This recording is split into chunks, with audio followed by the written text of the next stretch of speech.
This is the Sunday edition of the 217 Recovery Podcast. Tonight's episode was carefully selected by Marney. Could be little, could be big. But going back out is not the answer. Sit back, relax, or do whatever it is you do, and enjoy Marney's Sunday night replay. It might be childish, sure, but that's kind of what drugs do, you know. 217 Recovery Podcast. Welcome. It's Saturday night. I'm Corey Winfield. Appreciate you tuning in or hitting play, whatever it's called. It's a podcast, man. I'm Corey, and Matt's to my left. How's it going, Matt? What up, what up, what up? Rob chilling on the couch. Hey, what's going on, 217? Yeah, 217 going to be at the UFAM rally, and that's United to Face Addiction. May 17th, come see us. We're going to have a booth there. We're going to be broadcasting live from there, and we might have something to offer you. Could be water, could be ice cream, could be cookies, could be all kinds of stuff. Could have a prize wheel. Who knows? And then Scott told me too, he's like, yeah, we're going to have you guys in a high trafficked location and like right in front of everybody up by the stage. I'm like, all right, okay, cool. No pressure at all. Yeah. Yeah. So yeah, come find us. It'll be cool. I got to say what's up to your friend, Rob, Kelly. Hey, Kelly. Hey, Kelly. Thanks for letting us know about the color run in Kalamazoo on the 18th. I believe it's on our little resources page at 217recovery.com. And if you want free tickets to the UFAM event, they're on our website too. You can tell as many people as you want, really. 217recovery.com. There's a link that says free tickets. And you can listen on all kinds of platforms. You probably are aware of that, whether you're listening iHeartRadio, Spreaker, Spotify, iTunes, Apple Podcasts, all that good stuff. We appreciate it. But we all had a pretty good little day today, and we went to a meeting together. It was a pretty good meeting. And Rob, you had a great day actually on the golf course, and you had like one of those moments, one of them. Because you even left your phone here, you left your energy drink here, and sometimes you kind of need to do that. When I saw it sitting there, I thought, oh, he's going to be mad. And then I thought, you know what? It's probably the best thing for him. Yeah, it actually was. I wasn't engaged in texts or who was texting me or who was calling or anything like that. So, you know, I should do that. Just turn my phone off when I get on the first tee box. So, yeah, it was a blessing in disguise, I think. Yeah, I was going to say, everything happens for a reason. And there's a reason, you know, like before you left, you had your energy drink there and you're like, I need some, you know, and then poof, I turn around and you're gone and there's your phone and your energy drink. And I was like, oh, yeah, but that's good. So, what happened out there, man? Yeah, no, I'd mentioned kind of in the meeting, but I didn't get too much into it. I had a groundbreaking correlation, and I've heard it said before by somebody, so I can't take full credit for this, but they said golf is a lot like life. And where I'm going with this is I've been kind of struggling a little bit with living in the here and now, living in the moment. Living today, not worrying about the past or worrying about the future. And I know I'm not the only one that struggled with that, but the correlation comes in where in golf, you take a shot, then you move forward. Sometimes it's a good shot, sometimes it's a bad shot. As such, with the decisions that we make in life. But once you take that shot, whether it's a good or bad shot, you move forward, and then you take your next shot. And so forth and so on. And even if you have a bad shot, you go forward and you try to hit an even better shot. If you have a good shot, I don't want to say bask in it, but you give yourself a nice little pat on the back and move forward and take the next shot. So I guess where I'm going with that is, there are a lot of other things that I noticed that I could bring up, but I won't. Simply being, if you are struggling with living in the here and now, maybe this is something that you could do as far as a hobby that you have in life or something that you enjoy doing that gives you peace. Maybe, you might be able to correlate it in one way, shape, or form, the same way I did, because I noticed when I was doing this and not worrying about the next shot or getting upset when I had a bad shot, but just taking it easy, taking my time, and practicing all of the mechanics that it takes to make a nice shot, such as practicing all the mechanics it takes to try to make good decisions. And like I said, I could keep going on and on with a lot of things that I noticed today, but that was one of them. So I'm sure a lot of other people could relate to that. So yeah. I can relate to that, Rob, a lot. Yeah. Again, and when you said it's kind of like life, when you hit a great shot, it feels good. You can't just sit there in that moment. And this is something that I did in my past, and I was drinking a lot. I hit a shot, and I told a buddy of mine, I'm going to hit it right between those two branches. And there's a little, like a triangle. It wasn't very, and somehow, miracle of God, I hit the ball right through the little trees, just like I said I would. And I stopped. I'm done. I'm never going to hit a shot better than that. I'm done. I don't want to golf anymore. And I went back to the golf cart and just drank beer. And this was like hole two or three, like I was just, my friend's like, you paid for golf. You're not going to golf. I'm like, nope. That was good enough for me. But that's the mentality I had. Right. That's the one shot that either did keep you coming back or didn't, but I don't know. Did it keep you coming? I went back again. I mean, I'm not a good golfer, so it was just like, I called that shot. It happened. I'm good. But when, like, I was in real big active addiction and I almost died, my thought process was similar to that. Like, you know what? I've had a good life. I don't have any kids, but I've done some great things and I'm all about my career. So, I made it, I was in a major market. I did this, I did that. I was program director. I was in 2 different markets at the same time. I had a good life, if I die, hey, cool. It's that, good enough, never going to get better. Why try harder? Right. If I practice, Rob, golf, I probably could hit a shot 10 times better than that one. Right. I just got lucky that one time, but yeah, they say sometimes luck is better than skill, but it's just another saying. But I can completely and totally relate to what you're saying, because it's that possible fear of failure, or it's that possible fear of doing good or doing better, which I know a lot of alcoholics and drug addicts may struggle with. They do something good. Hey, let's go out and celebrate. They do something bad. Oh, wow. To hell with this. Let's go out and celebrate. Yeah. I'll just get drunk then. Yeah. Yeah. So I don't know. I know. Yeah, that makes sense. You could relate to that. How about you, Matt? Is there? Well, like fear? Yeah. Fear of failure. Is that what you're saying? Fear of failure, or, just like, being able to, like we were saying, move forward, like whether it's a good decision or a bad decision, knowing what it is and moving forward with it. Yeah.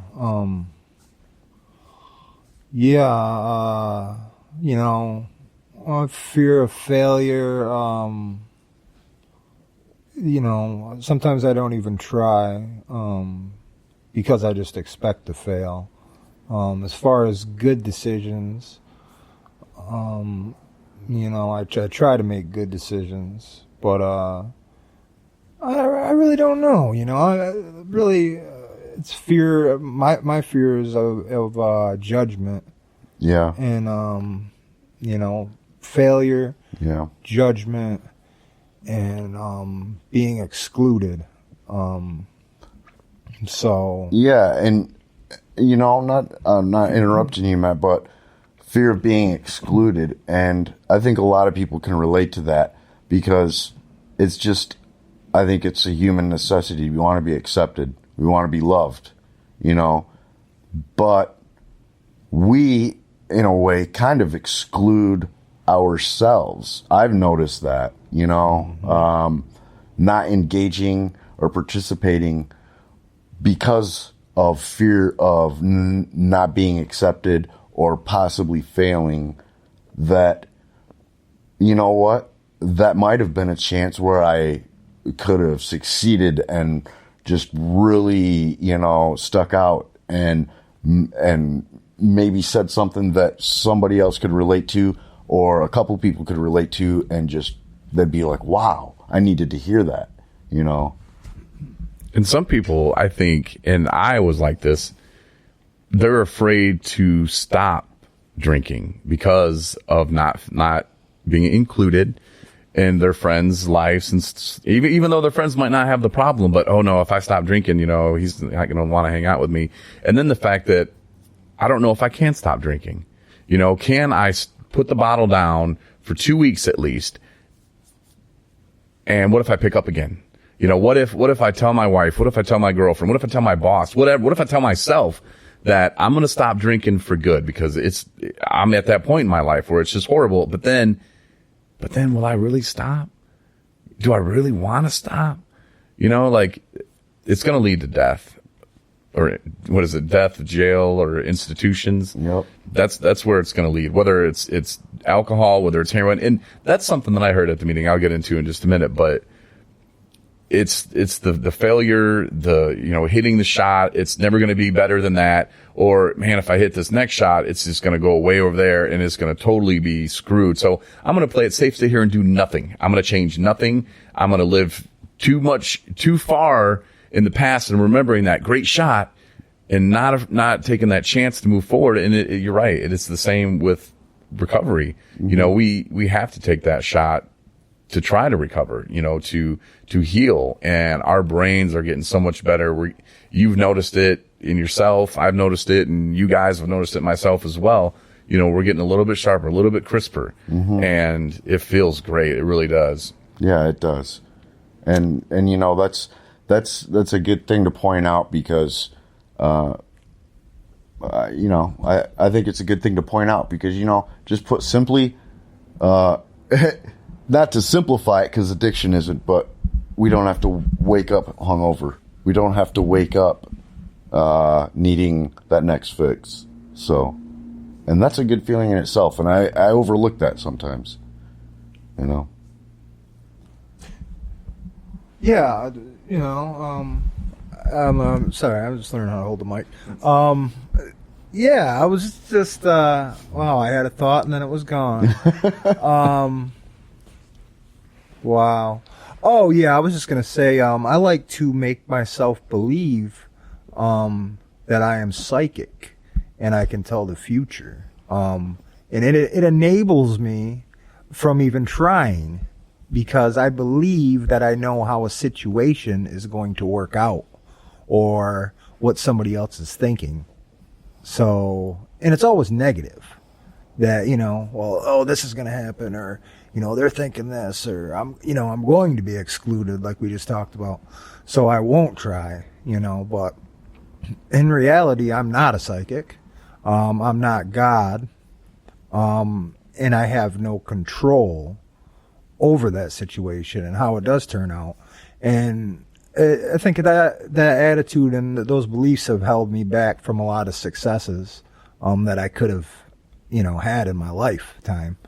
So, really just when, for me, when it says to, to give our will, our lives and our care over to the care of God, to give it over to God, is just to basically abandon yourself and your way of thinking and just, because a lot of pride comes in that too, thinking that what's going to happen. Because I don't, I don't know anything really. I mean, what do I know? I'm on a podcast right now. I know that, but I mean, I'm staying humble, I'm staying teachable, and I'm learning how to take direction and take insight, because there's so many times in the past people try to tell me something, that was good for me. Well, we think you're drinking a little bit too much, Matt. You're passed out on the lawn with a fishing hook in your back. You might have had too much. Well, you just want to control my life and blah, blah, blah, blah, and I just, Sure the mosquito thing, man. That was great. Yeah. And, yeah, I think I shared that on another one already. Okay. But, there's a lot of them. Well, I'll just share one right quick. Yeah. And Moments by Matt. Yeah. Brought to you by Jim Beam. When I was in my addiction, me and my friend Dave, we did some drinking, and we started about 8:00 in the morning. And we were doing shots of vodka, and I had a little camper, and we were having a get together, family reunion. My dad was at our place, and I got so messed up before everybody showed up that I ended up passing out on the lawn. When my whole family come over, I was on the lawn while they were cooking chicken. They're like, "Oh yeah, there's Matt right there," blah, blah, blah, walking around me. Well, my sister, pulled up my shirt and rubbed baby oil on my stomach, so I ended up getting 2nd-degree burns. I woke up the next morning, and I thought I had some kind of infection in my stomach till I looked down and seen it was half lobster. That was one of them. Another was, I got so drunk. I had a friend over, and her son was over actually, and I was walking up the stairs to my house. We had fishing poles, which were on the side of the steps. And as I was going up the stairs to get into the house, I fell off the side of the stairs, and I ended up getting a fishing hook in my back, passing out, and her son, the little boy, was dumping gallons of sand over my head while I was passed out, and I guess my dad was saying, David killed Goliath, David killed Goliath.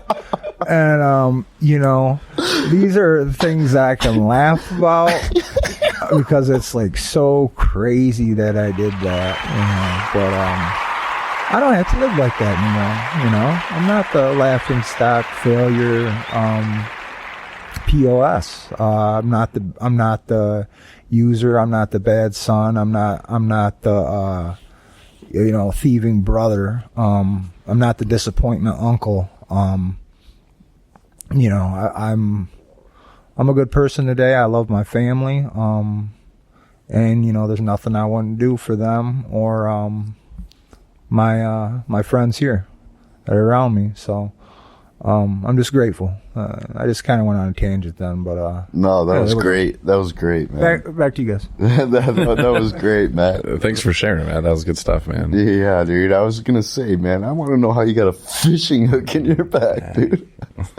That's about as bad as when I lived in New Mexico. I woke up, I had quills from a cactus all up and down one side. I woke up and just covered with little quills from a cactus, and you can see where that kind of it was not good. I didn't feel it at the time, but I felt it the next morning.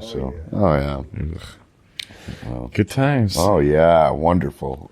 Hey, did you guys hear in the meeting when that one person said that, alcoholics, we're different than other people. We think different than other people. We don't think like normal people. Do you remember her saying that? Oh, yeah. Yeah. I had kind of, not an issue, but whoa, I just heard a gunshot. Wow, we heard a gunshot, and that was like a real gunshot. Yeah, a real gunshot. That was not sound effects, people. Well, that was a sound effect, but yeah. You did. I had to play that was a real one. All right, it was a real gunshot. Yeah. Uh-oh. Damn. I didn't know she was your wife. I'm not the ready to say that before. Give me 3 steps. Give me 3 steps, mister. Give me 3 steps towards the door. Anyway. Hey, blonde fellow with your hair colored yellow. That's redundant lyrics right there. Yeah, but Leonard Skinner. Leonard from Florida, by the way.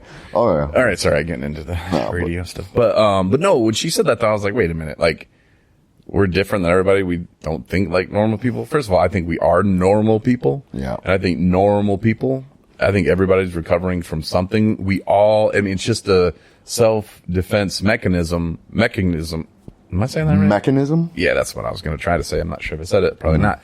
But it's a self-defense thing, like, because we don't want to look at ourselves like that. We don't want to hurt ourselves. And our brain, before we can even think about it, just changes. It switches things. Yeah. And that's when we turn to different things, whether it be hunting, whether it be fishing, whether it be alcohol, any drug. It does that. It does that for protection because we don't want to hurt or we don't want it to be sad. It protects us from those feelings, which really, when it comes to substance use disorder, it doesn't protect us from anything. It actually makes things 100 times worse. Right.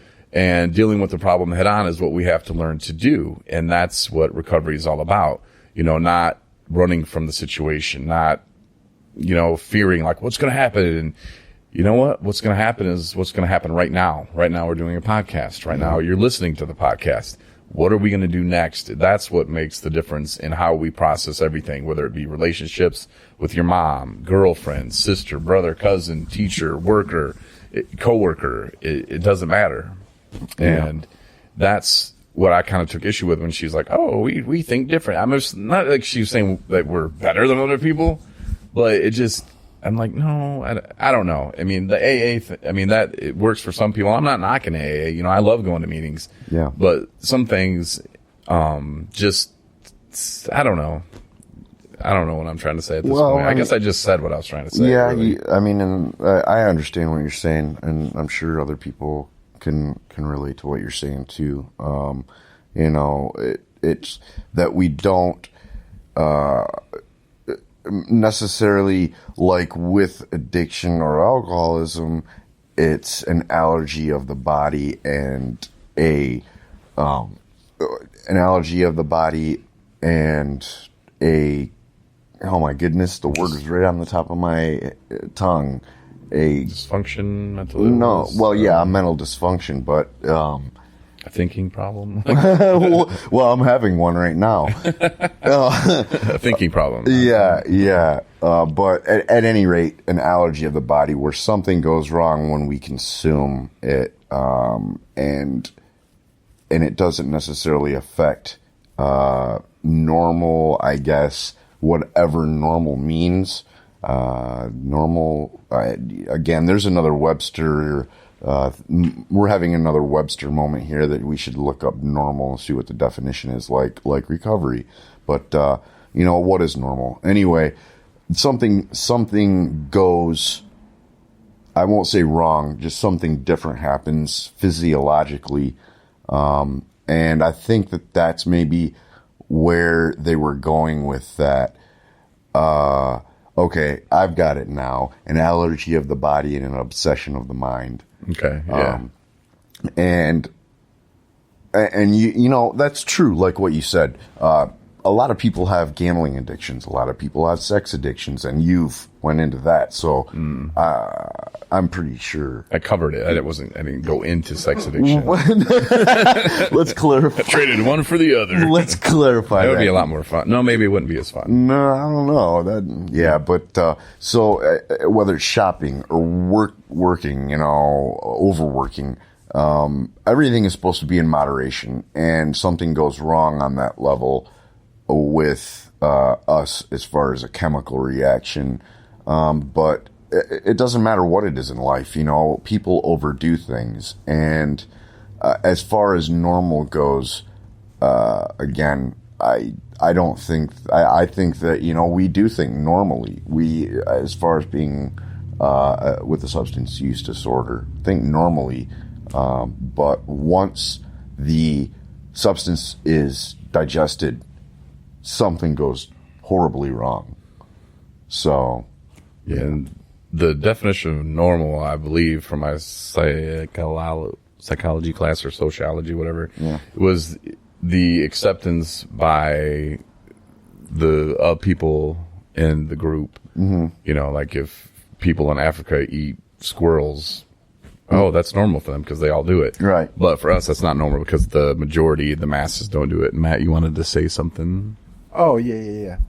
I was just gonna say that I'm glad that I'm not normal, and like I'm learning that I'm not perfect either. Well, I mean, I've always known that I'm not perfect, but I try to be perfect, and every little failure is just devastating to me. But like today, I'm okay with being like imperfectly perfect, which means that I am who I am, and I have issues and I have problems, and when I notice those in myself, and it helps me to realize, and not take offense to when other people, when it seems like they may be trying to offend me, that we're all human, and nobody's perfect. Like, we're all in this life together, and like, we're just, we are who we are, and sometimes our thoughts are provoking, and just, sometimes we say stupid stuff, and sometimes we say stuff that isn't meant to offend, but we take it a certain way, and like, so I'm just learning how to, first off, make sense with what I'm saying, and help make sense to you, because it makes sense to me. But just really, the point that I'm trying to get to is that I'm imperfectly perfect. I'm a mess, but I'm okay with that, and I'm working on it. Progress, and not perfection. even the fact that you probably don't know what I'm talking about is a testament to that I am imperfectly perfect. So there we go. Thank you. Right, thanks, Matt. Thank you. Yeah, and we're perfect anyway. I mean, people say, well, I'm not perfect. I'll show you a chick on my Facebook page that. No, I'm just joking. Okay, well, yeah, That made sense to me. No, it made sense to you. It made sense to me too. Yeah, absolutely. Well, we're here for you, Matt. Yeah.